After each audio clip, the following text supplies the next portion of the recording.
출애굽기 7장 1절부터 7절입니다. 같이 하겠습니다. 여호와께서 모세에게 이르시되 볼지어다 내가 너를 바로에게 신같이 되게 하였은즉 네 형 아론은 내 대언자가 되리니 내가 내게 명령한 바를 너는 내 형 아론에게 말하고 그는 바로에게 말하여 그에게 이스라엘 자손을 그 땅에서 내보내게 할지니라. 내가 바로의 마음을 완악하게 하고 내 표징과 내 이적을 애굽 땅에서 많이 행할 것이냐. 바로가 너희 말을 듣지 아니할 터인즉 내가 내 손을 애굽에 뻗쳐 여러 큰 심판을 내리고 내 군대 내 백성 이스라엘 자손을 그 땅에서 인도하여 낼지라.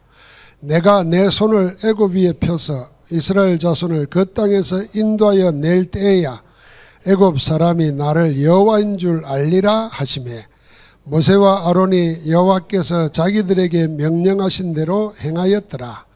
그들이 바로에게 말할 때에 모세는 80세였고 아론은 83세였더라. 아멘.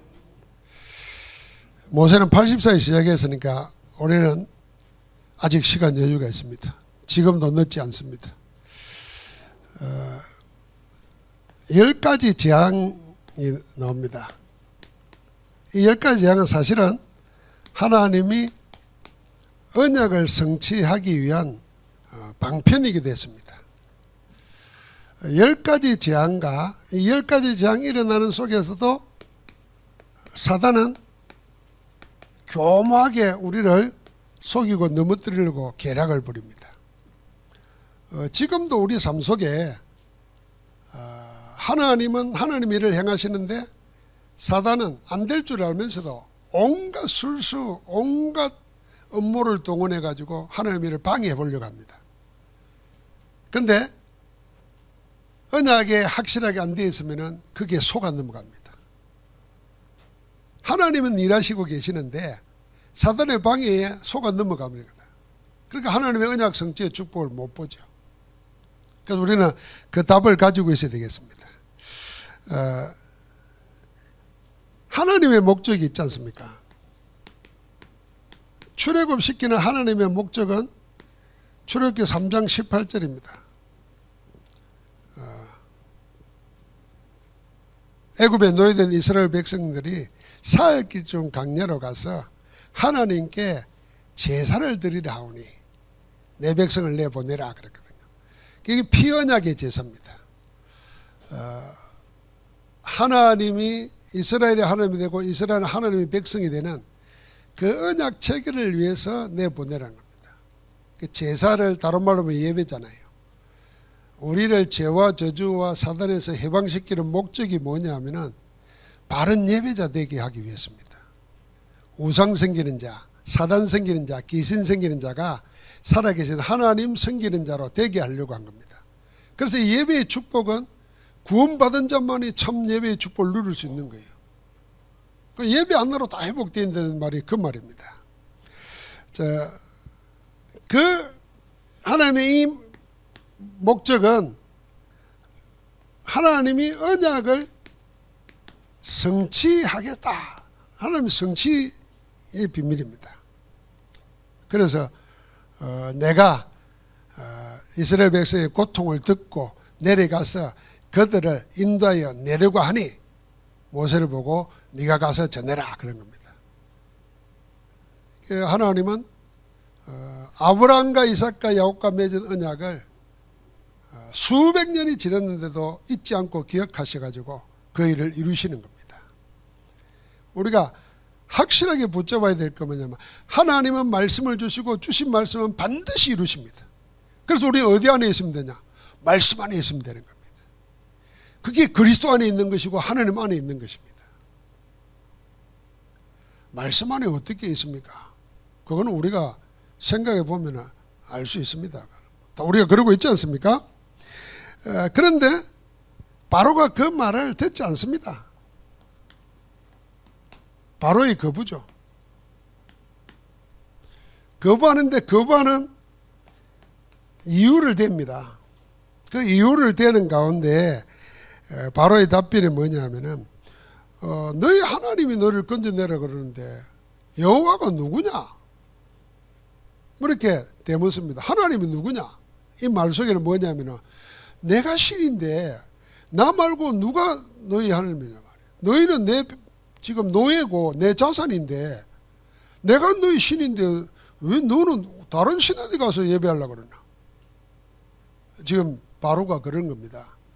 바로는 우리가 잘 아는 대로 태양신의 아들이라 생각하잖아요. 고대의 애굽의 왕들은. 그래 자기들이 신의 아들이라. 그 신이라 그 말입니다. 자기 노예를 보고 지극히 상식적으로 말한 거예요. 그 사람들의 생각으로는. 그런데다가 이걸 생각해 보면은 지금 바로만 그런 게 아니고 세상의 모든 사람들이 다 자기 신을 두고 있습니다. 지금은 신을 만들어내는 세상이라. 그래서 각자 자기 섬길 신을 다 두고 있습니다. 어떤 사람은 그게 돈이 되고 어떤 사람은 명예가 되고 어떤 사람은 자기 자존심이고 다 그게 신이에요. 그거 없으면 나는 살 존재 가치, 존재 이유도 없다 이렇게 생각하는 게 많다니까요. 그리고 어떤 사람은 자기 모욕만 해도 못 참고 남 죽이잖아요. 그럼 그게 그 사람에게 신은 뭐냐? 그 사람의 인생을 주도하고 있는 거는 그 자존심이에요. 못 견딥니다. 그러니까 우리는 그걸 영적 문제라 그러잖아요. 이제 바로가 그렇게 한 거예요. 그럴 때 하나님께서 모세를 시켜서 하는 이야기가 뭐냐면 하나님의 심판을 이야기하면서 그 심판이 구체적으로 놓은 게 10재앙입니다. 이 10재앙이 애굽에는 재앙이지만은 하나님의 백성들에게는 하나님의 역사하시는 기적입니다. 왜 재앙을 내리느냐 목적이 나옵니다. 출애굽기 3가지가 나오는데요. 출애굽기 8장 22절. 8장 22절을 보니까 이 땅에서 내가 여호와인 줄을 네가 알게 될 것이다. 하나님이 세상 임금이라고 하는 바로에게 여호와가 하나님을 알게 하려고 재앙을 내리는 겁니다. 그 다음에 이스라엘 백성을 향한 것도 있습니다. 10장 2절에 출애굽기입니다. 10장 2절에 보니까 이 표정을 내 아들과 내 자손의 귀에 전하기 위함이라. 너희는 내가 여호와인 줄 알리라. 자, 지금 출애굽 나오는 백성들의 자손들에게 하나님이 여호와이심을 알게 하려고 알리기려고 재앙을 내리시는 겁니다. 그러니까 이스라엘을 향한 계획이죠. 그러면서 12장 12절에는 여기 애굽을 향한 하나님의 심판이 나옵니다. 애굽의 모든 신을 내가 심판하리라. 나는 여호와라. 그 잘한 대로 10가지의 노는 뭐 벼룩, 이, 뭐 전부 다 뭡니까? 경배 대상이었습니다. 아이고 뭐 이를 섬기고 벼룩을 섬기고 뭐 그랬겠나. 그 하나님 없이 영이 죽으면은 그렇게 합니다. 아무 가치 없는 것을 신기가 시켜가지고 자기의 운명을 맡기는 겁니다. 여러분 쥐를 섬기는 사람도 있다니까요. 쥐를. 아니, 그건 또 살아있으니까 그렇다 치자. 여러분 죽은 것도 섬기잖아요. 막대기, 뭐 큰 바위. 영이 죽어버리면은 그렇게 되는 겁니다. 그러니까 하나님의 10가지 재앙 심판은 삼중적인 의미가 있습니다. 세상 임금 바로에게 하는 것도 있고 이스라엘 백성에게는 언약 전달의 의미도 있고 보이지 않는 세상을 장악하고 있는 신들에 대해서 하나님의 이름을 나타내시는 겁니다. 자, 이 가운데 10가지 재앙이 나옵니다. 10재앙을 분류를 하면은 뭐 다 외울 필요도 없지만은 이렇게 하면 1그룹이 있고 2그룹이 있고 3그룹이 있습니다. 1그룹에는 뭐가 있냐면은 제일 처음 재앙은 물이 변해 피가 되는 거죠. 두 번째는 개구리가 물에서 올라와 가지고 왕궁이고 뭐고 막 온 천지를 뒤집는 겁니다. 세 번째는 티끌이 변해서 이가 되는 겁니다.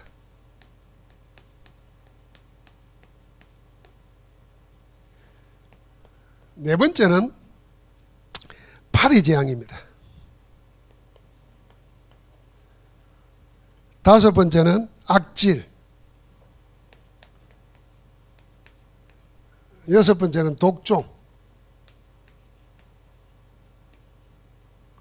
악질과 독종, 요즘식으로 말하면은 피부병이고 바이러스고 이런 것 때문에 고통당하는 거죠.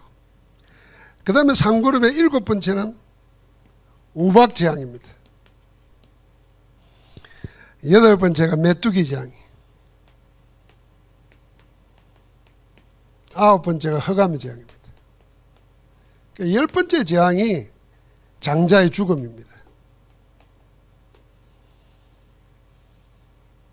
우리가 10가지 재앙 알 필요 없지만 알아야 될 건 뭐냐면은 이게 전부 다 애굽의 사람들이 섬기는 우상이었습니다. 신적이었습니다. 역사적으로 보면은 하나님 없는 인생들이 자기 섬길 신을 자기가 만들잖아요. 그래서 로마에 가면은 다 전부 다 다실론이고 범실론입니다. 모든 게 신입니다. 그래서 곡식을 뿌리면은 그 뿌리는 것을 간장하는 신이 있어요. 그게 싹을 피우는 신이 또 있어요. 꽃을 피우고 열매 맺게 하는 신이 있어요. 그러니까 시기를 맞춰가지고 그때마다 다 제사를 하는 겁니다. 이게 삶 전체를 주관하고 있어요. 그게 로마만 그랬겠습니까? 지금 모든 인류가 살아계신 하나님과 임마누엘하는 참 신앙이 없으면은 그렇게 모든 것을 우상숭배를 합니다. 사단이 그걸 이용하는 거죠. 이걸 하나님께서 박살을 내는 겁니다. 자, 박살을 내는 가운데 1재앙, 2재앙은 이 두 가지는 애굽의 술사도 했어요. 물이 피가 되는 거, 개구리가 올라와 가지고 막 괴롭히는 거, 이거 애굽의 술사들도 했다니까요. 그러니까 바로가 어떤 생각이 있습니까? 아이고 너 하나님 별거 아니네. 그 내 밑에 있는 애도 하네. 이랬던 거예요. 근데 세 번째는 안 되는 겁니다. 이 세 번째가 뭡니까? 뒷거리를 가지고 일가 되는 겁니다. 생명 없는 게 생명 있는 걸 바꾸는 거. 이거는 사단이 못하는 겁니다. 바로가 못하는 거예요. 이때부터 두려워하기 시작하는 겁니다. 그 생명 창조는 하나님의 권한에 있는 거예요. 죽고 사는 것은 하나님께 있는 것처럼 생명은 사단이 어떻게 할 수 없어요. 살리는 것은 하나님만이 하시는 겁니다. 4재앙, 다섯 번째 재앙, 파리와 악질 재앙은 그때부터 하나님이 애굽 사람과 이스라엘 사람들이 사는 고센 땅을 구별하기 시작합니다. 애굽 땅은 있지만은 하나님의 백성들이 있는 곳에는 없습니다. 일곱 번째 재앙은 바로의 신하, 우박이 내리니까 바로의 신하 중에서 하나님의 말씀을 두려워하는 사람들이 생기기 시작합니다. 야, 이거는 그냥 우연히 일이 아니고 모세가 능력을 행한 게 아니고 이거는 정말 하나님의 뜻인가 보다. 하나님의 말씀을 두려워하기 시작합니다. 바로는 나중에 이르는 가운데 바로는 계속해서 뭐합니까?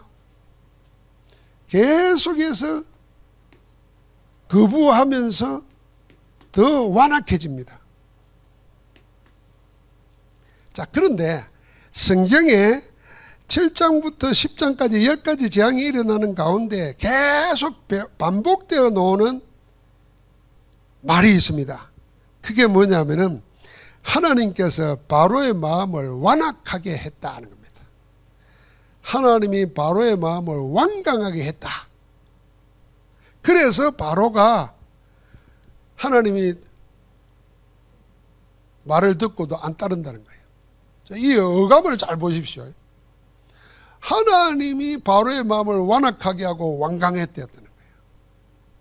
그럼 하나님이 그렇게 해놓고 하나님이 또 벌 내리고 하나님이 함정을 파놓고 사람들을 심판하는 거 아닌가 이런 생각이 쉽잖아요. 이게 뭔 의미인가를 알아야 됩니다. 그게 12번이나 나와요. 7장 3절, 7장 14절, 7장 22절, 8장 15절, 8장 19절, 9장 7절, 9장 12절, 9장 27절, 9장 35절, 10장 20절, 10장 27절, 11장 10절. 그러니까 바로의 행동 배후에는 전부 다 누가 있습니까? 하나님의 행하심이 있는 겁니다. 이게 뭔가 하는 겁니다. 이걸 우리가 신학적으로 바른 생각을 가지고 있어야 헷갈리지 않습니다. 많은 사람들이 이 언약을 모르고 영적인 사실을 모르는 사람들은 아까처럼 그렇게 이야기하는 거예요. 그런데 이 월뜻이 뭐겠습니까? 이거는 하나님의 절대 주권을 행사하고 계시는 겁니다. 하나님의 절대 주권, 이 의미는 뭐겠습니까? 하나님이 하나님의 목적, 언약 성취를 위해서 일하고 계신다 하는 겁니다. 그러면은 바로의 마음을 완강하게 했다는 그 실제적인 의미가 뭐겠습니까? 실제적인 의미는 그냥 원래 있던 대로 하나님이 내버려 뒀다 그 말입니다. 원래가 뭐겠습니까? 창세기 3장 상태 그대로 둔 겁니다. 사단의 12가지 함정 올무 틀 속에 갇혀있는 인생 그대로 둔 겁니다. 이 말은 무슨 말입니까? 하나님의 은혜를 한치도 안 줬다는 것입니다. 그러니까 자기는 자기 있는 원래 그대로 행하는 겁니다. 바로가. 우리가 그런 거 있잖아요. 꽃밭을 제일 빨리 망가지게 하는 게 뭐냐? 그냥 가만히 놔두는 겁니다. 물도 안 주고 돌보지도 않고 풀도 안 뽑고 가만히 놔버려 두면은 제일 빨리 망한다는 거예요. 이걸 성경의 신학적으로 사도 바울이 로마서에 세 가지 마음으로 이야기해놨습니다. 그 세 가지 마음으로 뭐라고 했냐면 로마서에 보면은 로마서 1장 24절에 보니까 마음의 정욕대로 더러움에 내어버려 두사 그랬습니다. 원래 하나님 없는 마음, 사단에게 잡힌 마음 그대로 내버려 뒀다는 겁니다. 그 다음에 26절에 보니까 부끄러운 욕심에 내버려 뒀다는 겁니다. 그 인간의 타락한 탐욕, 부패한 탐욕, 전적 타락한 그대로 내버려 뒀다는 거예요. 그리고는 나중에 로마서 1장 28절에 뭐라 그러냐면 그 마음에 하나님 두기를 싫어하심에 하나님께서 그를 그 상실한 마음대로 내버려 두었다 그랬어요. 그래서 합당한 일을 하지 못하게 그냥 상실한 마음대로 내버려 뒀다는 거죠. 그러니까 바로의 마음을 완악하게 완강하게 했다는 것은 하나님이 무슨 특별한 걸 한 게 아니고 원래 창세기 3장 그대로를 내버려 둔 겁니다. 그러니까 은혜를 하나도 베풀지 않은 겁니다. 그 상실한 마음대로 내버려. 그러니까 문제 당하면은 괴로움 당하면은 아이고 잘못했다 내가 다시는 안 할게 이래 놓고는 살만 하면 또 방해하는 겁니다. 이게 우리 마음과 똑같잖아요. 그냥 하나님 하다가 조금 살만 하면은 아이고 우연히 됐겠지. 아이고 나중에 내가 잘해야 됐겠지. 이러다가 망하잖아요. 그래서 나의 나된 것은 오직 하나님의 은혜라 이렇게 말하는 게 보통 신앙이 아니에요. 변함없이 되는 거죠. 바울은 그렇게 말했잖아요. 나의 나된 것은 오직 하나님의 은혜라 말해놓고는 그 다음에 자기가 누구보다도 열심히 살았던 걸 이야기합니다. 내가 여러 사도들 중에서도 가장 열심히 살았던 자나. 그러나 그것까지도 하나님이 내게 주신 은혜라 그랬습니다. 그러니까 은혜 줬기 때문에 내가 그리 했다는 거예요. 그럼 우리가 지난주에 우리가 서로 나눈 얘기 중에 그런 게 있잖아요. 하나님이 하게 하셔야 하는 거예요. 내가 하는 게 아니고 내가 해야 된다는 게 아니고 하나님이 하게 하시도록. 어떻게 하게 하면 하나님은 우리 마음속에 역사하시면 되거든요. 그게 다른 말로 하면 성령으로 충만케 하옵소서. 하나님의 영으로 충만케 하옵소서. 그 마음과 생각을 지키시는 거예요. 하나님이 내 마음을 움직이시고 내 마음에 할 생각을 집어넣으면 그래서 우리에게 소원을 두시면 내 의지 내 능력과 상관없이 되어지는 거예요. 그 속에 들어가는 겁니다. 이게 안 해본 사람은 너무 어렵고 힘든 거고 이해 안 되는 거지만은 해본 사람은 너무 편안한 겁니다. 아, 그래, 맞아. 하나님이 하게 하시지. 제가 이번에 일본 사회를 가면서 한 번도 그래 본 적이 없는데 마음속에 내 선교사님한테 내가 조금 선교비를 좀 드려야 되겠다 이 마음이 들더라고. 그래서 내가 우리 장로님들이 간혹 저한테 주시는 선교비 있거든요. 그걸 모아놨다가 이제 한전을 해가지고 만나자마자 줬어요. 줬더니 이번에 하는 말이, 아니 아직 그 결혼식 할 때 안 됐는데 뭘 벌써 주냐고 이래요. 그 뭐냐고 이랬더니 12월 달에 아들이 전도사인데 결혼식 하게 돼 있대요. 내가 그걸 주니까 그걸 미리 주는 줄 알아. 그거 아니라고. 그건 난 몰랐고. 내가 그 생각하면서 뭐 했냐면, 하나님이 내 마음에 그런 마음 준 거나. 그거 내가 어떻게 알았겠어? 잊어버리고 있었는데. 야, 이게 성령 인도갑다 싶더라. 그러니까 얼마나 기분이 좋아요. 주면서도 기분 좋고. 내한테 그렇게 성교비 주신 장로님들이 그분에게 준 거예요, 사실은. 복은 장로님들이 받을 거예요. 나도 덤으로 조금 받고. 여러분, 이 실제적인 의미를 알아야 됩니다. 그래서 하나님 우리를 간섭한다. 그게 은혜예요. 하나님은 우리에게 마음과 생각을 지켜준다. 그게 아주 어떻게 보면요, 세밀하게 올 수도 있어요. 들리지 않도록 올 수 있고. 우리가 막 번개불에 번개 맞으면 막 정신 차리지만 그렇게 하는 게 아니고 세미한 음성으로 강단의 말씀으로 이렇게 온다니까요. 그걸 내가 순종하고 받아들였는데 하나님은 큰 역사를 나타내시는 거예요. 그러니까 바로의 마음을 완악케 했다는 말은 하나님이 그냥 내버려 뒀다는 겁니다. 왜요? 말 안 들으니까. 그것을 통해서 하나님은 뭐합니까? 이렇게 하시는 거예요. 언약을 이루시는 거예요. 바로에게는 여호와가 하나님이 말게 하고 네가 신이 아니라, 이스라엘 후손들에게는 10가지 재앙을 통해서, 이거는 잊을 수가 없잖아요. 계속 언약 전달로 쓰입니다. 그래서 10가지 재앙 속에서 애굽에서 우리를 건져냈다 하는 고백은요, 이스라엘의 민족사의 신앙 고백입니다. 시편에도 나오고 자녀 교육시킬 때도 나오고 나중에는 신약 성경에도 나옵니다. 그리고 우리식으로 말하면 뭐예요? 내가 예수 믿어 거듭난 것, 그걸 전달하는 거예요. 그래서 여러분과 내가 늘 준비해야 될 게 뭐냐면, 전도자는 예수님 만나기 전에 나, 예수님 만났을 때 나, 만나고 난 이후에 나, 이게 내 인생 스토리로 전도 메시지로 정리되어 있어야 돼요. 나를 말하는 게 아니라 나를 변화시키고 나를 구원하신 그리스도를 말하는 거죠. 그러니까 이스라엘은 지금 역사의 큰 소용돌이 속에서 가지고 있는 증거를 자녀들에게 물려주는 거예요. 자, 이 가운데 사단은 발악을 합니다. 10가지 재앙할 때.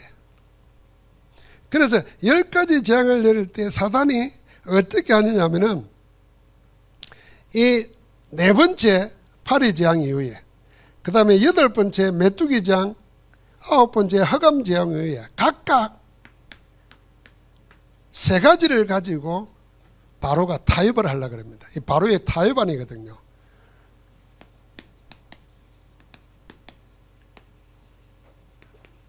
고통 당하다가 파리가 들끓어가지고 아무것도 할 수 없을 때에, 알았다, 모세와 아론을 불러가지고 도대체 너 뭐 때문에 그러냐 그러니까, 말했잖느냐, 하나님이 우리를 사흘길 중 강약길로 가서 피제사를 드리러 간다. 그래 우리 나가야 된다. 그래 너 목적이 제사하는 거냐, 그래 제사해라 하면서 뭐라 그러냐면, 멀리 가지 말고 그냥 여기서 해라 그런 겁니다. 그게 8장 25절부터 28절에 나옵니다.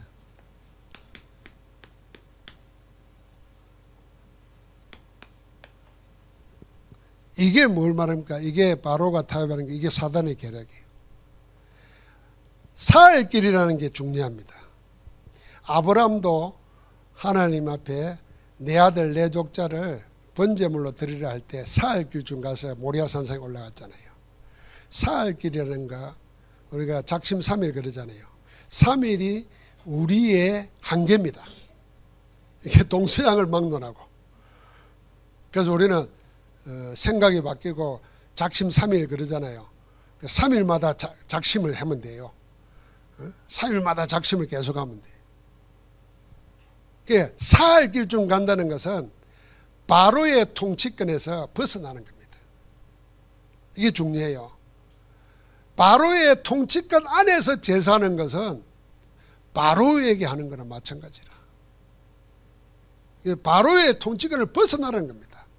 그래서 사단은 뭘 이야기하냐면 예배를 하는데 제사를 하는데 언약 없는 예배, 바로의 통치권 벗어나야 되는데 그 통치권에서 하라 그랬잖아요. 하나님은 사흘길 중에 통치권 벗어나서 하나님이 지시하신 곳에서는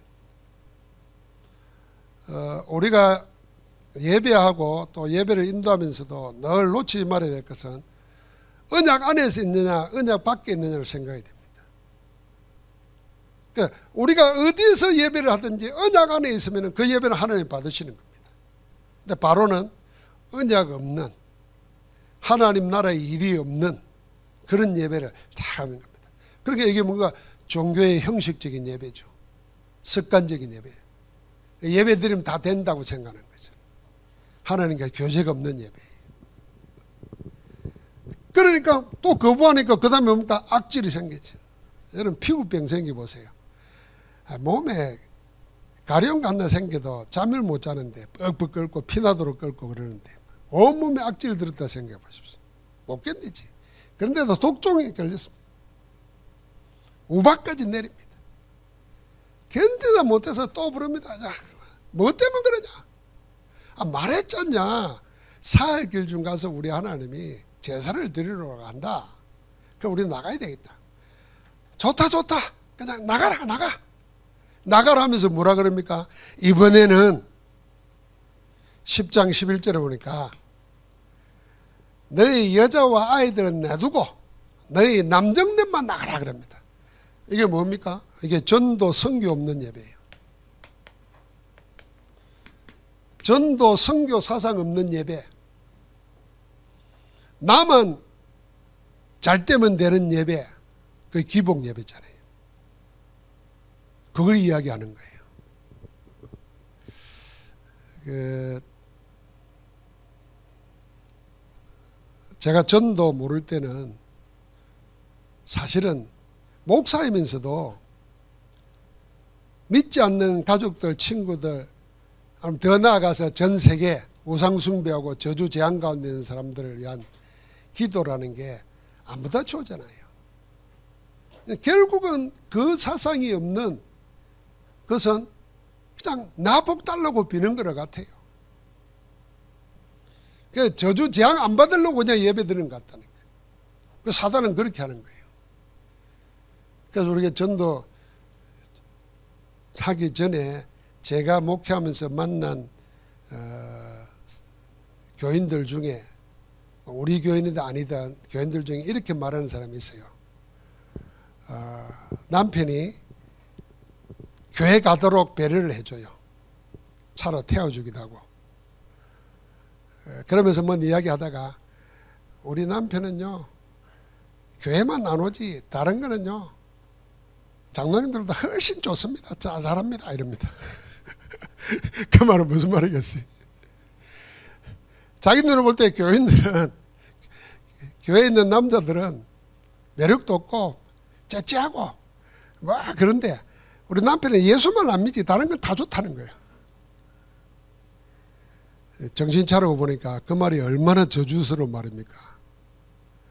구원 안 받아도 지한테 육신적으로만 잘해주면 최고라는 거 아니에요? 그때는 맞다 그랬는데 그게 정말 회개해야 될 말이에요. 그래서 전도할 생각도 못합니다. 너무 잘하니까 안 들어준다 생각합니다. 그러니까 이 사람의 구원을 위해서도 기도도 안 합니다. 점점 가족은 육신적인 거지 영적인 원내스가 안 되는 겁니다.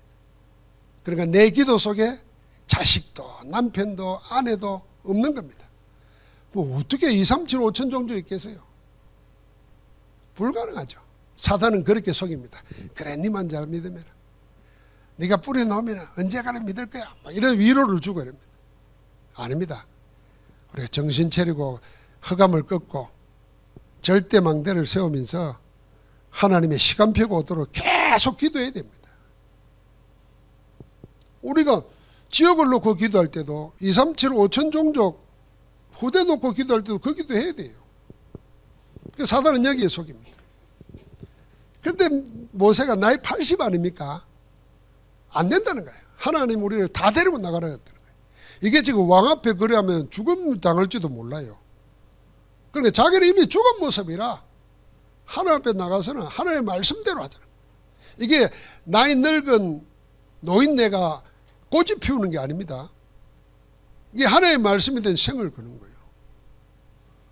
나중에 흑암이 막 덮어버렸잖아요. 앞이 더듬어도 보이지가 않아요. 얼마나 두려웠겠습니까? 그러니까 다시 불러서 또 말합니다. 그래, 이제는 가라. 다 데리고 나가라. 다 데리고. 그러면서 마지막에 하나 말하는 게 있습니다. 너희 소와 양은 놔두고 너희만 가라 하는 겁니다. 이게 소와 양이 뭡니까? 하나님 제사 드리고 가는데 그게 제물이잖아요. 그러니까 제물 없는 예배. 이 제물은 뭐겠습니까? 예수 그리스도 없는 예배 뭐라는 거예요? 복음 없는 예배, 예수 그리스도 없는 예배, 헌금 없는 예배, 이런 거예요. 나를 드리지 않는 예배. 그래, 구경하는 예배를. 구경꾼 예배지. 제가 오래됐습니다. 초창기에 뉴욕에 팀 사역을 갔다가 주일날 오후에 그 목사님이 나를 뉴욕 맨하탄 한가운데 미국인 교회 가서 예배 드리자는 거예요. 가보자는 거예요. 갔어요. 그 교회가 교회당이 아니고 오페라 극장을 옛날에 쓰던 것을 교회로 하는 거예요. 그러니까 오페라 극장이 얼마나 시설이 잘 되어 있습니까? 그래서 2층에 올라가서 보는데요. 야, 한편에 무슨 뮤지컬을 보는 것 같아요. 사회하고 음악하고 막 하는데. 내가 예배 드리면서 나는 구경하는 거예요. 예배 구경. 그런데 그런 관광객들이 그렇게 예배 보러 오는 사람들이 많아요. 나는 그래서 그때 예배를 구경꾼으로, 예배 구경꾼이라는 말을 그때 실감을 했어요. 여러분, 우리가 예배할 때 구경꾼 예배하면 됩니다. 그러니까 간중이 경기하는 거 쳐다보는 것처럼 예배하면 안 돼요. 목사가 설교가 잘하나 안 하나, 성가대가 오늘 어떠냐, 이런 게 아니라니까요.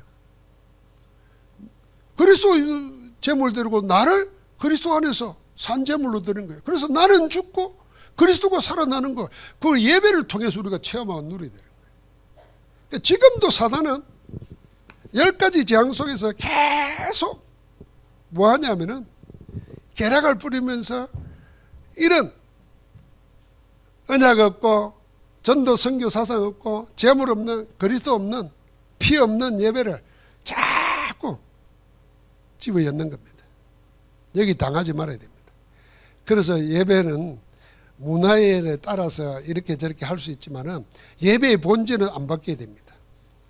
누가 누구에게 예배하는 거냐? 예배가 뭐냐? 예배할 때 우리의 4가지 요소 있잖아요. 우리를 하나님께 드리고 하나님은 우리에게 주시는 겁니다. 그래서 하나님과 우리가 서로 교제하고 하나 되어서 그 안에서 모든 힘을 얻고 회복하고 하나님께 영광 다 돌리는 겁니다. 그래서 우리 메시지에 그러잖아요. 중직자는, 교역자는 예배 하나로 모든 걸 다 끝내야 된다는 거예요. 예배가 부족해서 뭐가 다른 걸 뒤에서 하면 안 된다는 거지. 예배 하나에서 답 다 얻어버려야 돼요. 그래서 우리는 하나님께 찬양을 드리고 하나님께 우리는 헌금도 드리고 하나님께 우리에게 영광을 드립니다. 하나님은 우리에게 뭘로 주십니까? 말씀으로 우리에게 다 주십니다. 내 찬양과 기도와 헌금을 받으시고 하나님은 우리에게 말씀으로 주시는 겁니다. 그렇게 목사의 설교를 봐야 돼요. 그럼 목사도 하나님께 받는 거예요. 먼저 받아야 돼요. 그걸 전달하는 거죠. 그래서 성경에 진짜 선지자와 가짜 선지자의 차이는 뭐냐면 여호와 가라사대가 있느냐 없느냐입니다. 여호와 가라사대, 하나님이 나에게 말씀하셨다, 그걸 전달한다, 그건 참 선지자예요. 그런데 자기가 자기 이익을 위해서 그 사람들의 형편에 맞춰서 좋은 말을 하기 위해서 여호와 가라사대가 없는 거는 다 가짜예요. 그럼 우리가 하나님의 말씀을 들어야지. 예배가 살아나야 됩니다. 자, 여기서 이제는 결론적으로 생각이 됩니다. 이 세 가지는요, 과거에 그랬던 사건이 아니고 지금 현재에도 복음의 예배냐 전도 선교의 예배냐 그냥 기복의 예배냐 하는 것을 구별해야 돼요. 우리의 영적인 절대 망대를 세운다고 할 때 뭘로 세울 거냐는 잘 생각해 봐야 돼요. 그래서 우리는 딱 믿어야 됩니다. 내가 하나님과 하나님이 주시는 것만 가지고도 내가 망대를 세우면 하나님은 거기에 채우신다. 거기에 다른 건 내가 머리 돌리고 애쓸 필요 없다. 답 찾으면 됩니다. 자, 이 결론은 여기에서 이제 뭐 생각이 됐냐면요, 무엇이 이토록 나이 80대 노인으로 하여금 절대 군주인 바로 앞에서 한 채의 양보도 없이 타협도 안 하고 강경하게 부딪히는가 하는 겁니다. 여기서 두 가지 해석이 나옵니다. 하나는 자유주의 신학의 해석이 나와요. 자유주의 신학의 해석은 이겁니다. 출애굽 그러면은 기준이 해방입니다. 해방. 그 노예로서, 노예가 됐다는 뭡니까? 사회적으로 억눌린 거죠. 사회적으로 억눌린 거죠. 그 다음에 배우지 못하죠. 그 다음에 정치적인 자유, 투표권 것도 없죠. 그러니까 정치, 경제, 사회, 문화, 교육적으로 모든 것에서 억눌리고 소외되고 핍박받는 계층을 말합니다. 그들을 바로의 손에서 건져냈다, 해방을 목적으로 생각하는 겁니다. 만약에 이 사건을 알면은 모세가 80인데도 끝까지 양보 안 하고 타협하지 않고 다 데리고, 소와 양도 다 데리고, 심지어는 그들이 가지고 있는 은금보화까지 다 가지고 노는 이유가 뭐겠습니까? 해방이 목적이라면 그럴 필요가 없어요.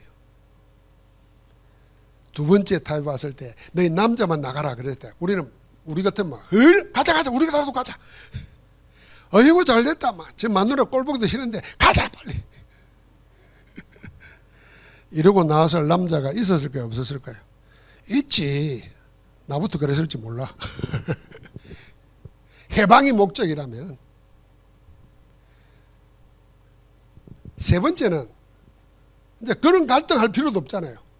소, 양 놔두고 다 다르니까 그냥 자식, 남편, 아내 같이 노는 거잖아요.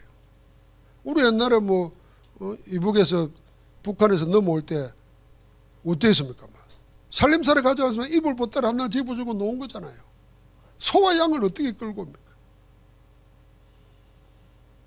모세가 그랬다면 야, 마음 변하기 전에 다 나가자. 하나님이 노라 그러니까 먹여 살리겠지. 이랬을 거 아니에요. 근데도 악착까지 가지고 놉니다. 다 가지고 놓아요.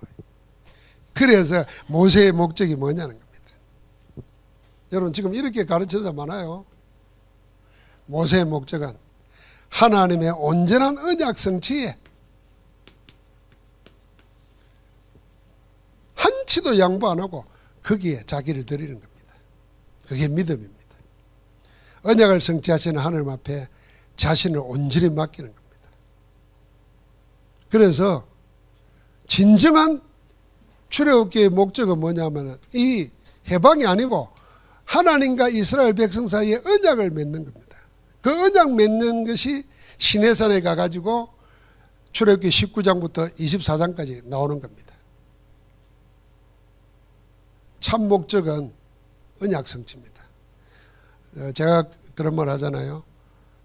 세상은 물에 빠진 사람 건져 내가지고 건져받은 사람이 보따리 내놓으라 그러면은 병망대 간 사람이라 그러고 막 살려놨더니 엉뚱한 짓 한다고 그러잖아요.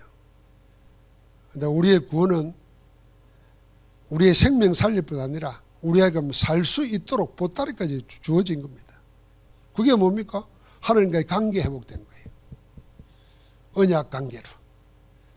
여호와 하나님은 우리 하나님이고 우리는 그의 백성이라. 그의 백성이 되니까 뭐예요? 다 보좌의 시공간을 초월하는 권능으로 우리를 지키시고 인도하시는 겁니다. 그래서 다윗이 이걸 알고 여호와는 나의 목자시니 내게 부족함이 없도다. 내게 더 바랄 게 없다. 그가 나를 푸른 풀밭에 누게 하시고 실만한 물가로 인도하시는다. 양이 풀 먹어야 되니까 먹게도 하시고 먹고 나면 쉬어야 되니까 물가도 인도하시고 내 영혼을 소생시키죠. 그래 먹고 사는 60만이고 영혼도 소생시키시고 그리고는 의의 길로 하나님의 길로 인도하시는다. 혹시 사망의 엄침한 골짜기로 다닐지도 내가 해 받을 것 두려워하지 않으면 주께서 나와 함께 하심이라. 어떻게 구체적으로 지팡이와 막대기고 적으로부터 보호해 주시고 내 길을 인도해 주시고 그래서 내 평생에 여호와의 선하신 것 인자하심이 정녕 나를 따르래. 내가 여호와의 집에 영원히 살리로다. 그 축복을 누리는 겁니다. 그래서 우리는 해방을 넘어서서 하나님의 언약 안에서 하나님과 나의 관계, 이 언약 관계의 축복을 뭘로 누리냐? 그게 말씀으로 누리는 겁니다. 그 어디서 누리나? 성막에서 누리는 겁니다. 이게 출애굽기를 통해서 우리에게 보여주는 영적 망대입니다. 구원받은 내가 어디서 하나님과 내가 특별한 관계라는 걸 확인하고 누리냐? 말씀에서 확인해야 됩니다. 어디서 확인하냐? 여러분, 내가 예배하면서 확인하는 겁니다. 그러니까 우리가 말씀과 기도 가운데 거룩해질 뿐 아니라 말씀과 기도 속에 든든한 뿌리를 내릴 때 하나님이 그 가운데서 새로운 일을 시작하실 줄 믿습니다. 하나님 감사합니다. 우리로 하여금 사단의 경고한 망대가 무너지게 하시고 우리 안에 절대 무너지지 않는 영적 망대, 기도 망대, 전도 망대를 세워서 하나님 나라를 누리며 증거하며 살리며 살게 하옵소서. 예수 그리스도 이름으로 기도합니다. 아멘.